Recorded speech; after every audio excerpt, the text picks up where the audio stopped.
Ari Furtado, Bolsonaro vive numa realidade paralela. Salve, salve, Arizinho, como é que você tá? É o que eu tava falando com a porra do Petão, pô. O cara é simplesmente, mano, eu juro pra você, eu cheguei a sentir dó daquele filho da puta. Só que depois eu lembrei que ele simplesmente vive num Brasil que não existe. Só existe na cabecinha dele. Maluco, totalmente louco, pirado. Mas fazer o quê, né? A minha opinião é, tipo, de um ludibriado, porque a minha opinião é que eu estou sem opinião, porque eu estou ludibriado, encantado pelo Bolsonaro, igual eu fiquei com o Ciro. E como eu não assisti o vídeo do Nando Moura, eu ainda não tenho nenhuma opinião formada sobre. Falaram que você só gosta dele porque ele é um tiozão no churrasco, cara. É. Mas sabe qual que é o problema, Petão? Ele é o tiozão do churrasco que mata pessoas. Justo. Gordão, o que eu mais achei interessante, entendeu? Eu entendo o lugar que o Igor 3K se colocou naquela entrevista, tá ligado? Sim, eu também. Ele não foi o confrontador assíduo do Bolsonaro. Não ficou sendo chatão. Mesmo ele discordando, ele não ficou chatão. E tipo, eu entendo o trampo que ele fez, tá ligado? Só que tinha muita coisa ali que era inconcebível. O Bolsonaro ficou falando por 5 horas e 30 minutos. Ele nunca fez isso.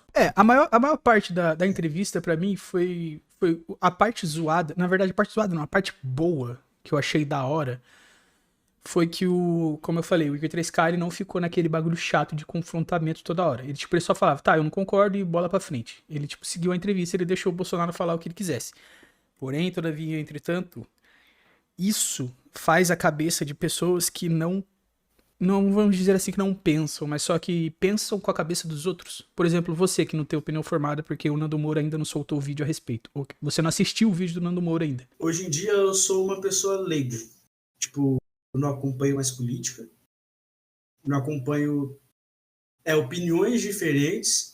Eu só vejo o que me convém, o que me chama atenção, raramente. Por isso que eu me deixo levar pelo que se transparece, entendeu? Foi como que um cala-boca. Porque sobre tudo ele explicou, sobre tudo ele justificou. Aí ali transpareceu que, pô, toda a mídia estava literalmente manchando ele. E que agora que ele teve um momento só dele falar e expor, que ali ele estava mostrando a verdade. Então, quem acredita 100% nele, ou quem estava em dúvida e não, tipo, estava meio leigo, igual eu me mantive leigo, acabou falando, pô, o cara é realmente isso que ele está dizendo. Então, ficou para ele ter uma imagem mais como um cara sensato, um cara que realmente não estava fazendo merda. Transpareceu essa imagem para quem já acreditava ou para quem se mantém leigo e estava meio em dúvida. Eu concordaria com você, Petão, mas aí seriam duas pessoas falando merda, né? O que eu acho o que eu vi na entrevista foi um cara, como é que eu posso dizer? O Bolsonaro, os caras que cuidam do marketing dele, eles sabem usar muito bem a internet, entendeu? Muito bem a internet. E se eles pudessem ali, eles não estariam no Flow, eles estariam no Podpah, porque o Podpah é o maior podcast do Brasil atualmente. O Flow já foi o maior podcast do Brasil, só que ele perdeu a vaga pro Podpah. Só que como o Podpah, obviamente, não vai dar palco pro Lula não, pro Bolsonaro, ele foi pro Flow, que é o segundo maior podcast do Brasil.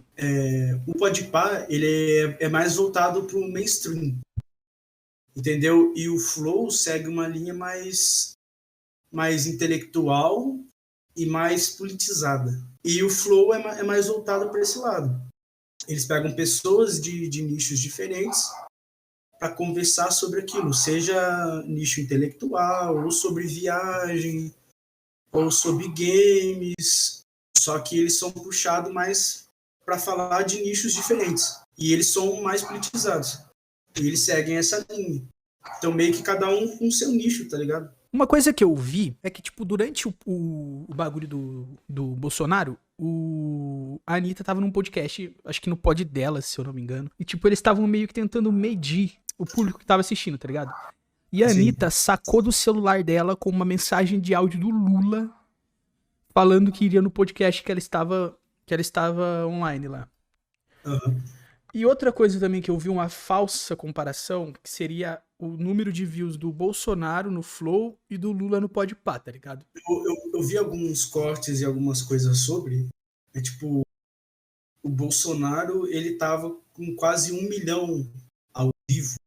Tava tipo, volta de 600 mil. Eu fui assistir, eu fui ver no dia seguinte, quando eu acordei, e eu fui lá, caralho, tem um corte do Bolsonaro zoando a varíola do macaco. Entendeu? Falando que é de viado, zoando o Igor também, relacionado a isso. Aí eu falei, caramba, eu fui lá, assim, a quantidade de views que tinha do episódio e a hora que tinha lançado, mano, em 10 horas já tinha 6 milhões, parça. É, tipo, absurdo. E agora já tá pra, tipo, 12, 15 milhões, mais ou menos. E, tipo, todo mundo sabe que o Mítico, ele votou no Bolsonaro, mas ele não é bolsonarista. Isso aí eu não sabia não, tá? Isso aí eu não sabia não. O Igão, ele é claramente puxado mais pro progressismo. Não que ele seja esquerdista, ele é mais puxado pro progressismo. Então, tipo, e o Mítico, ele também tá indo mais para esse lado ultimamente. Acho que é mais pela convivência, ele também tá se politizando um pouco mais. Por causa do trampo dele, e eles não têm nenhuma simpatia. E eles não fazem questão de deixar o papo mais neutro possível, o suficiente para poder ter uma ideia com o Bolsonaro. E eles mesmos dizem, a gente não quer trazer o Bolsonaro aqui porque a gente não quer conversar com esse merda. É basicamente isso. Entendi, eles não têm uma postura de entrevistador, eles têm uma postura de sempre colocar a opinião dele em cima do tipo, só vou trazer quem eu quero, foda-se, e quem eu não concordo eu não vou trazer, eu não vou dar palco. É que não tem comparação entre o podcast, o Podpah do Lula e o Flow do Bolsonaro pelo simples fato de quem tá exercendo o poder agora é o Bolsonaro. Esse é um simples fato. Ele é o presidente do Brasil. Todo mundo quer saber o que o presidente do Brasil tem a falar. Isso é independente. Ele pode ser um merda, ele pode ser bom pra caralho. Fora que tem um ditado que diz que o hater, ele te segue, entre aspas, ele acompanha mais o seu trabalho que um fã. Então o hater sempre vai ver o que você tem pra falar. Sempre. Sempre. Só pra poder tentar te pegar em alguma coisa. Então aquilo de 15 milhões, de 6 milhões... Com certeza, a maioria ali, a maioria esmagadora é do pessoal que quer comer o cu do Bolsonaro, tá ligado? O lance de comparar os dois é meio burrice, tá ligado? Eu não sei se o Lula vai aceitar ir no Flow. Seria interessante se o Lula aceitasse no Flow, que aí sim a gente poderia tentar medir a disparidade dos dois, tá ligado? Mas mesmo assim não iria, porque como eu disse, um tá no poder agora e o outro não tá no poder, só tá fazendo campanha, tá ligado? Estamos cuspindo fatos aqui e o Paulinho vem falar que esse é um papo merda. Os papos dos robôs. Tá muito iludido. Quem ainda não aceitou, porque tá iludido. Tá emocionado. É uma estratégia boa e é uma estratégia de marketing. E eles não estão errados em usar, não. Tá emocionada a criança, pô. Tá achando que o Bolsonaro é o super-herói de capa. Eu queria deixar uma coisa clara aqui, tá? 2018, eu e o MC Pet fomos votar de camisa camuflada, tá bom? E eu fui votar na ETEC ainda, pô, minha antiga escola. Eu passei do lado dos meus antigos professores, alguns que eu gosto muito, considero bastante, e eu estava de camisa camuflada. Eu sei porque que eu fiz isso, eu era um animal na época. Eu ainda sou um animal, mas pelo amor de Deus, que vergonha, viado. De pensar que eu vou ter que voltar lá esse ano, se eu e o Petão formos votar. De pensar que eu vou ter que voltar se eu tiver aqui ou se eu tiver em Brasília, não sei onde eu vou estar. Eu vou ter que voltar lá pra poder votar. Só de pensar nisso me dá vergonha, tá ligado? É escaralhado.